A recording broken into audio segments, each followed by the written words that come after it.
So right now, we don't have views inside the cabin at the moment, but the crew, they continue their deorbit journey. As of right now, we have already separated the trunk from the Dragon capsule, and that allows us, and they've undergone the deorbit burn as well. And separating that Dragon trunk allows us to expose the heat shield. And so let's talk a little bit about the heat shield in greater detail. Dragon's primary heat shield is composed of Pica 3.0, which stands for Phenolic Impregnated Carbon Ablator. The first gen Pica was actually developed by NASA for studying and sampling comets within our solar system. SpaceX partnered with NASA to develop Pica X, which was the second generation product used on all Dragon 1 CRS missions that successfully resupplied the space station on 20 missions. Pica 3.0 was developed specifically for use on Dragon 2 crew and cargo, with enhanced structural and thermal properties that optimized the heat shield and drove down cost and mass. Yeah. The remainder of the Dragon capsule is composed primarily of a SpaceX proprietary ablative material, or SPAM. It's another class of thermal protection which is lighter weight than Pica and protects the underlying composite structure during reentry to ensure the structural capabilities are maintained.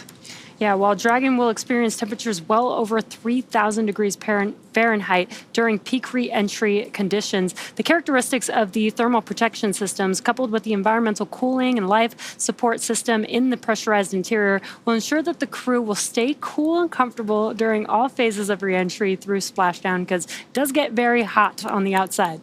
Now, we caught up with the Inspiration 4 crew on what they were thinking and feeling about this during their missions. Now, the Polaris Dawn crew, we are coming up to our anticipated loss of signal. This is the point in time in which the amount of plasma building up on the exterior of the vehicle becomes significant, and that we are unable to command the vehicle or receive telemetry or communicate with the crew. So this happens every time a Dragon capsule comes back through the Earth's atmosphere, and we're anticipating about a 7-minute loss of signal for today's re-entry. But it's a period in which we, a couple minutes before it ends, we'll hear the core call out, the core being the crew operations and resources engineer. And that person is the voice to the crew, and they're sitting right there in that room on your screen. That is Mission Control here at SpaceX in Hawthorne, California. And a couple minutes before the blackout period ends, we'll start to hear the core hail the Dragon capsule, because sometimes they get through it quicker and we're able to communicate earlier than anticipated. Yeah, it's super exciting. We are expected to be in the blackout period at this moment. We did hear the core call that out about 5 minutes ago. So we should be in that blackout period. Again, it should last about 6-7 minutes. And what's expected to come next is going to be, once we get through that blackout period, we will confirm we have comms with the crew once again, and then we will be expecting the drogue parachutes to deploy. Again, that helps slow the vehicle down. They've been flying very fast in space at 17,500 miles per hour. Those drogues are going to slow down the vehicle to about 350 miles per hour, and then the 4 main parachutes will deploy and slow the vehicle down as it's making its way back down to Earth, and should touch down at around 15, 16 miles per hour. So these chutes are very, very important to help keep the vehicle slowly moving towards the Earth, scrubbing that velocity as they've been moving very quickly. But they should have a very light touchdown back on Earth in the ocean. We are expecting to hopefully gain comms back in about a couple minutes from now. Again, and this, you can see on your screen, is the first ground view of the Dragon capsule making its way back, entering the Earth's atmosphere. I love this view. It's so fun to watch this. I can only imagine what it would be like to watch it with our own eyes. This thermal view in particular is really cool because you can see the trail behind it. Oh, now, that is so awesome. There's 4 humans inside of that capsule right now.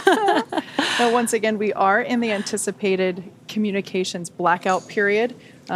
Basically, there is an envelope of ionized air around the spacecraft, and it blocks radio signals from reaching Dragon. So this basically plasma field around it prohibits us from commanding the vehicle or from communicating with the crew. So this anticipated blackout period lasts about 7 minutes, so we should be coming out of it here in about the next minute or so.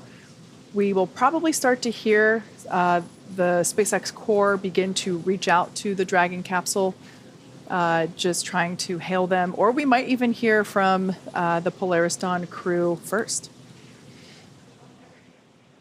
Oh, that's an incredible view from the recovery ship stationed out in the water. That is a sight to see for the people that are watching this live. It's not a comet. It is just the Polaris Dawn crew coming back to Earth. Wow, that is an amazing view.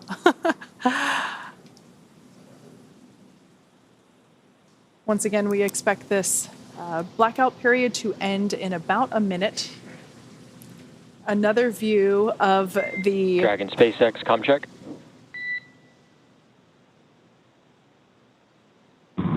I can have you loud and clear. Help me, SpaceX. Loud and clear, Jared. Expect automated chute deployment. Incredible views, incredible comms. We have regained communications with the Polaris Dawn crew. This is a drone circling the recovery vessel. And that little white dot, I should start, the big white dot on the right, obviously the moon, the little white dot there in the center of your screen is the Dragon Resilience vehicle making its way, its final few kilometers back down to planet Earth after spending 5 days in orbit. Once the drogue parachutes deploy, about a minute after that, we'll see the main parachutes. And it's pretty incredible that we only... We can see seat rotation now underway. This helps put the crew in a more ergonomic position in anticipation of Brace splashdown. for drogue window. Copy, we're bracing. Should see those chutes deploy here shortly. And you can see the crew bracing As instructed. for the change in velocity.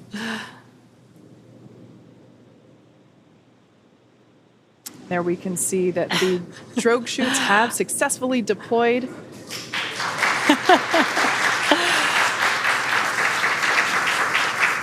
a great thermal image. And that view is from the actual basin where those drogue parachutes are located. Dragon SpaceX visual on 2 healthy drogues. Copy that, SpaceX. We show the same. These drogue parachutes help to stabilize the Dragon capsule and get it into the right orientation before those main parachutes pop out, as well as providing that initial deceleration. This is such a great thermal shot of the Dragon capsule. You can see it turning a little bit with the drogue parachutes. And there are the 4 main chutes now deployed. They'll slowly open up to their full deployment here in just a few seconds.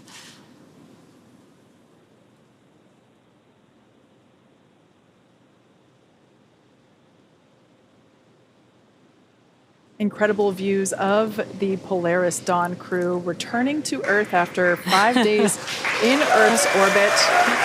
The crowd here at Mission Control in Hawthorne cheering. Dragon SpaceX visual on 4 mains and descent rate nominal. It's a beautiful sight to see. Copy that, SpaceX. We show the same. 1,000. Copy 1,000. Beautiful sight to see those 4 healthy main parachutes. So great. Now, in about 2 minutes, we expect our splashdown to occur. And you may hear the crew and the core talking. They're communicating about their altitude as they make their way back down to Earth.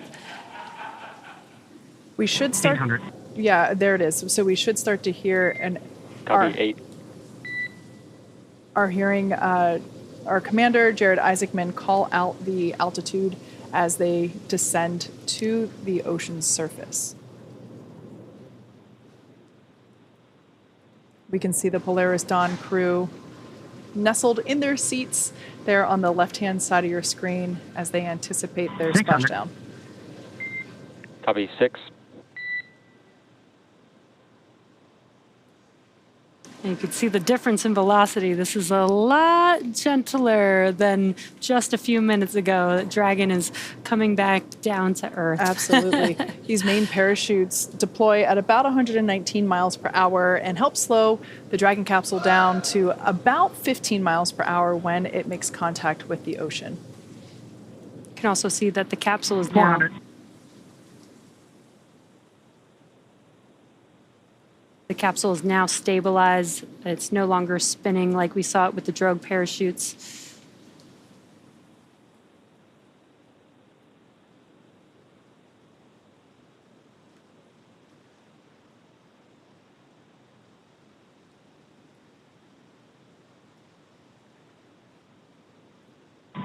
We're bracing. Copy 200 embraced. Bracing for splashdown. That will be the final call we hear from Jared until contact with the ocean surface.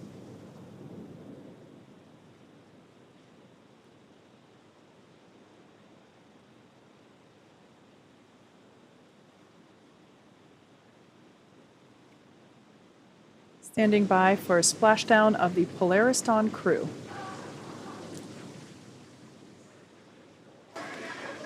And there you can see. SpaceX copies, easy splash. As you can see on your screen, and by the cheers behind us, the Polaris Dawn crew has successfully splashed down. Welcome back to planet Earth, Polaris Dawn. SpaceX recovery team now moving into place to begin the process of strapping the Dragon capsule up with the necessary rigging in order to lift it onto the recovery vessel.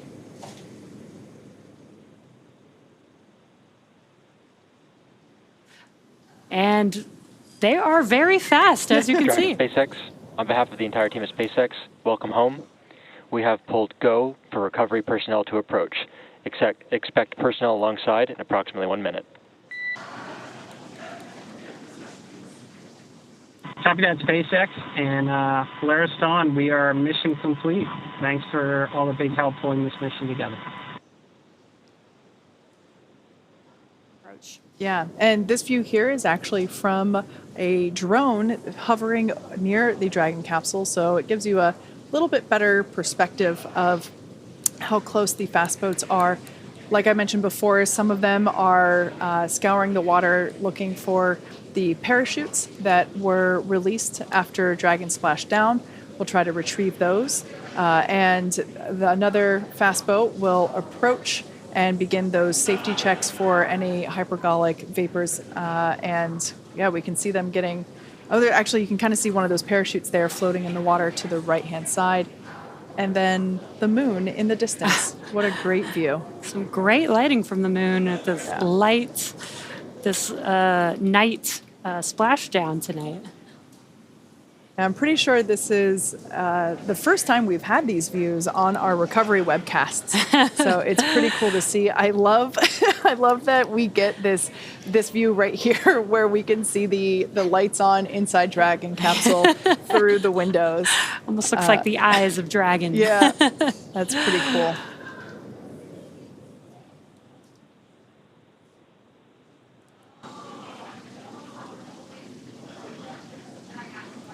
So the fast boat that is closest to the Dragon capsule, that is the crew that will begin. Yeah, you can see with the stick there, that is basically a hypergolic detection device. They will attach to the Dragon capsule to get a little closer. And we can see that they have respirators on. This helps ensure that if there are any lingering vapors, that they will not be exposed to those.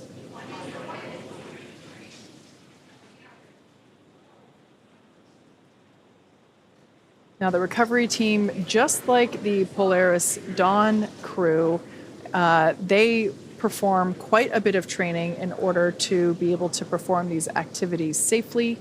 In fact, for those of you that have never watched our recovery shows before, but there will actually be someone that jumps into the water and begins climbing on Dragon capsule in order to secure the straps that are necessary to lift the Dragon capsule out of the water. Oh, there's a cool shot there because you can actually see the basin where the main parachutes were located. That's where here's a thermal view now.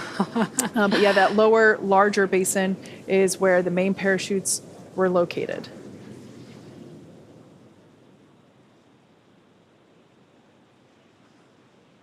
A Dragon capsule definitely looks toasty, having come back through the Earth's atmosphere. A little bit toasty there. It was a little hot coming back. Yeah. And again, right now the recovery team is ensuring the safety of the crew, making sure there's no hazardous gases around the vehicle. They're pulling the chutes out of the water. Which is what that thing is below the Dragon capsule there on the bottom right-hand side of your screen. It is not a giant squid. I love how there are lights on these boats. Maybe not there. Actually, I take that back. I don't think it's lights on the boats. I think it's lights with some of... Dragon SpaceX, hypergol sweeps, and unfired ordnance checks nominal, rigging in progress approximately 5 minutes until capsule lift. Stand by for PMC. Copy that. 5 minutes for capsule lift, and glad all the checkouts are good. And a big shout out to Starlink. We've got this view here brought to you by Starlink, and we're now seeing the recovery vessel getting closer and closer to the Dragon capsule. This is where the Dragon capsule is going to be lifted out of the water onto this recovery vessel. A great shot of the helicopter pad there on top. That's pretty cool. So a helicopter is going to come once the crew is on board, once the capsule is on board, the crew's on board, and has exited the Dragon capsule. A helicopter is going to come, land on the recovery vessel, and actually fly the crew back to land. That's a lot faster path than waiting on the recovery vessel to get back to land. And that's important to make sure that the crew is safe, healthy, and they can get into, hopefully get some sleep maybe. Yeah, I did make a note that the crew, while they are on orbit, everything is scheduled, including their sleep periods. And they actually had their wake-up call at 6:25 p.m. Pacific time, or 9:25 p.m. Eastern time. So it's right now almost 1 a.m. Pacific time. So yeah, they've been awake for a while, and they had quite a day, honestly. And I'm sure that they are most excited to see their families again, and also probably pretty excited to get a good night's sleep. In a bed. Yeah. Instead of floating around. Yeah. Now, if you've recently joined us, unfortunately, you missed quite a bit of action already, but we still have a bit to go. So far, we, as you can see, have had a successful splashdown of the Dragon capsule carrying the Polaris Dawn crew. They splashed down about 12:36 a.m. Pacific time. Unfortunately, I was too excited and I didn't catch the exact splashdown time, but I think it was right around then. And that is now the recovery of the capsule is now underway. This view is of the recovery team in one of those fast boats. We can see some of the recovery crew members working to place the straps and the rigging around the capsule that will be used, excuse me, to lift the Dragon capsule out of the water and onto the recovery vessel. And from there, the crew members the recovery team members will open up the side hatch, and that will be the first breath of fresh air that this crew has had since they lifted off. Let's see, 5 days ago. Oh, man, this week has been such a blur. I guess that was Monday night, I think. A Monday night for us, yes. Yeah, okay, thank you. So yeah, it's been quite a few days, and once that hatch is open, we will then bring each crew member out one at a time. They will then head up to the medical deck and have an in-person checkout with the flight surgeon, or excuse me, the flight surgeon that is on the ship, so the ship surgeon. And yeah, from there they'll get on that helicopter that you mentioned. Yeah. Oh, wow. that is just an incredible view. Some great lights, some clear water. Clear skies, we got the moon. Yeah, the moon in the background, and all brought to you by Starlink. I loved hearing that Haley's first thing coming out of the capsule was eating fried Dragon chicken. SpaceX, be advised, transitioning forward link, comm will be unavailable for a little less than 5 minutes. Copy that, SpaceX. This arm, or excuse me, this arch, rather, that you see in a perfectly vertical position, that will actually extend out to about 45 degrees or so. And it will happen quite quickly. Basically, once all of the straps are in place and secure and tight, that arm will extend. You can see a protective buoy there at the end of the vessel to help make sure that nothing comes into contact with the Dragon capsule. But once those straps are attached and that arm, that hydraulic arch is extended out, the Dragon capsule will actually be lifted up and out of the water pretty efficiently and placed into that circular basket-looking thing, or what we call it a nest. And that is basically the landing point for the Dragon capsule. You can see it has a bit of a concave shape to help support the similarly concave shaped heat shield at the bottom of the Dragon capsule.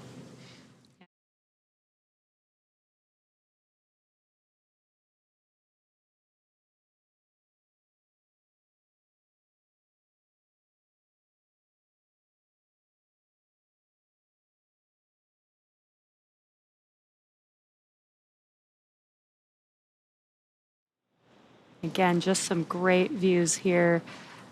This is the recovery vessel with the helipad on top of it. Again, a helicopter is going to land on that pad there, board the crew, and take them back to land very quickly, back to their families and friends that'll hopefully be there to greet them back to Earth. I love this drone shot that we have. First time we've had a view like this for our recovery operations, and it's... Dragon SpaceX, comm check. Dragon has you loud and clear. How many? Loud and clear. Forward link transition complete. Dragon SpaceX, brace for capsule lift. There they Copy go. that, SpaceX. We're bracing. It's probably warm water, Kate. Yeah, you know what? Sea creatures love warm water too, in my head. They're not going to hurt you. We can see the Dragon capsule now coming out of the water. Our first view of that well-loved heat shield at the bottom of the Dragon resilience vehicle. Dragon now completely out of the water and will be lowered onto that cradle there.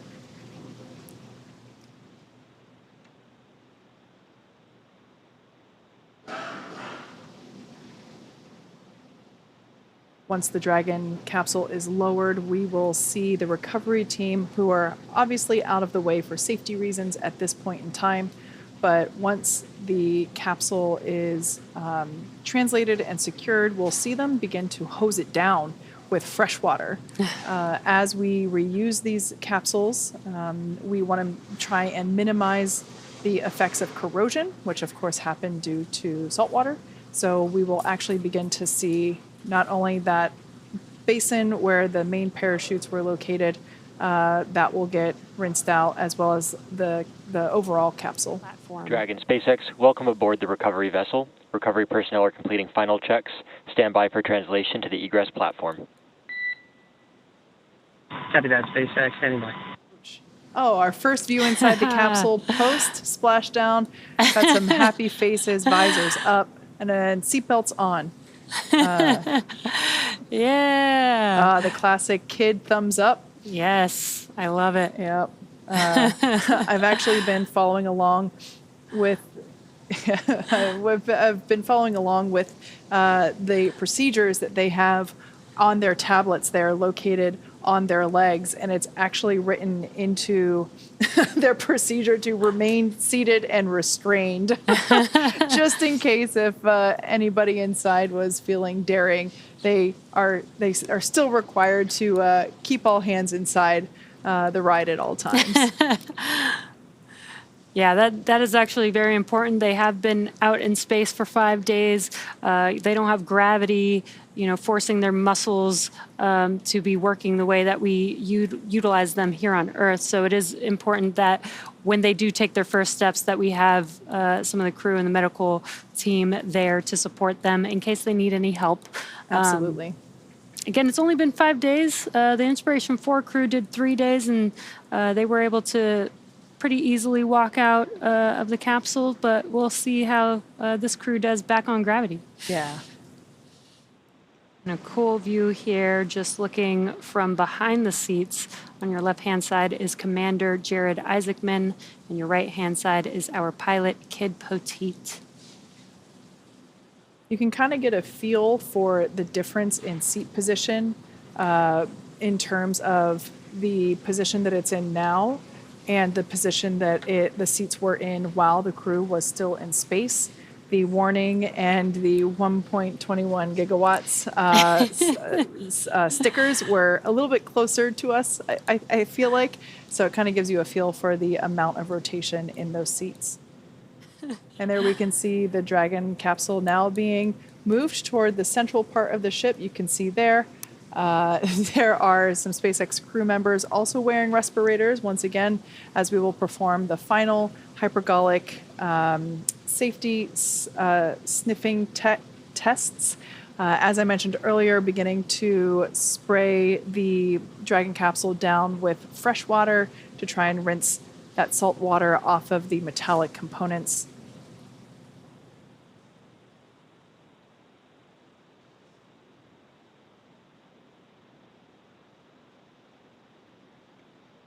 This is very exciting. We're just a few minutes away. There's still some more procedures that they have to go through in order to open that hatch, but just a few minutes away from hatch opening. And again, the first person that will meet them will be the flight surgeon, who will enter the capsule and make sure that the crew is feeling good and ready to exit their seats. Dragon SpaceX, stand by for side hatch opening and egress. All right, good news there. Copy that, SpaceX. We're standing by. Looks like those safety checks were quick and successful as everyone has doffed their respirators. And there you can see officially the hatch is open. I just heard cheering from a distant part of the building. I have a feeling that came from the Dragon teams at their computers. That was pretty cool.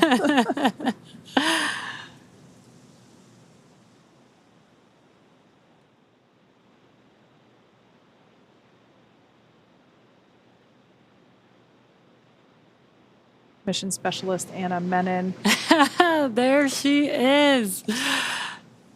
Fellow Some big SpaceXer. waves. Yes. So happy. I love this. So excited. Welcome back to Earth, Anna. We heard Haley Arsenault, who was one of the mission specialists, and she for the Inspiration 4 mission. We heard her say that Jared always let the ladies go first, and so I have a feeling that Sarah might be the next one to egress here. Yep, we can see her now getting out of her seat. She and Anna had the 2 window seats.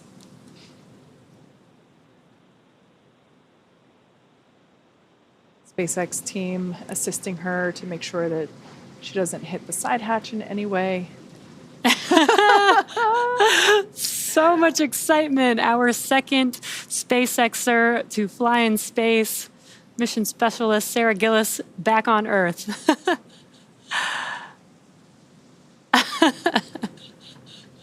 So cool to see her.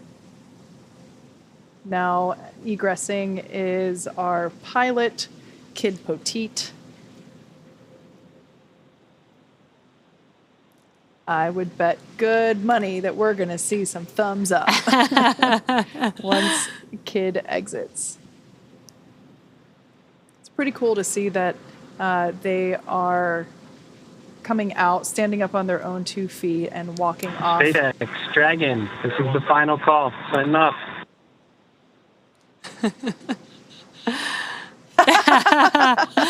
Some dance moves. That's pretty great. I think that move should be added to the required choreography for human spaceflight missions. You know, we have the astronaut lean back when they approach their rocket on launch day. The kid shuffle, I think, should be the next one for post egress.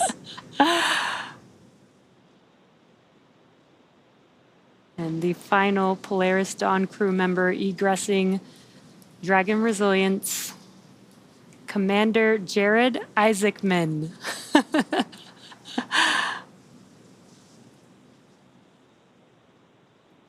Our second frequent flyer in Dragon, completing his second mission in space. For a second, I thought... For a second, I thought he was saying goodbye to his spacecraft, but it turns out he was saying goodbye to the people still in there assisting him with his egress. So incredible to see. What a day. What a week. What a week. And now with our Polaris Dawn crew safely back home on Earth and getting checked out by our medical team, what an incredible and exciting mission this has been. Next up, the crew will actually catch a helicopter flight back to shore where they will rejoin their families. Over the 5-day mission, Polaris Dawn set records and marked a few firsts that are critical to SpaceX's long-term plans for making humanity a multiplanetary species. After lifting off on Tuesday, September 10th at 5:23 a.m. Eastern Time from Launch Complex 39A at the Kennedy Space Center, Dragon climbed to an apogee of just over 1,408 kilometers, flying further than any Dragon to date and traveling further from Earth than any humans since the end of the Apollo program. Then on September 12th, SpaceX teams and the Polaris Dawn crew successfully conducted the first spacewalk from Dragon, testing our new in-house developed EVA suits and procedures that will be critical for building bases and cities on the Moon and Mars. Yeah, and it was so cool to watch that. The crew also performed a number of science and research experiments while in orbit, including 36 research studies and experiments designed to advance both human health on Earth and during long-duration spaceflight. And over the course of the mission, the crew demonstrated Starlink's power to transform the way we communicate with spacecraft and people in low Earth orbit, including that incredible music moment, which I've watched many times and will continue to watch even more. Now, our future in space is definitely bright, and it's really exciting to think about where we will be in the not-too-distant future. With all of that, thank you so much for joining us tonight and all week. As always, be sure to check x.com/SpaceX for updates. I'm Kate Tice. And I'm Jesse Anderson. Thank you to everyone for being with us this week for the Polaris Dawn mission, and have an incredible night.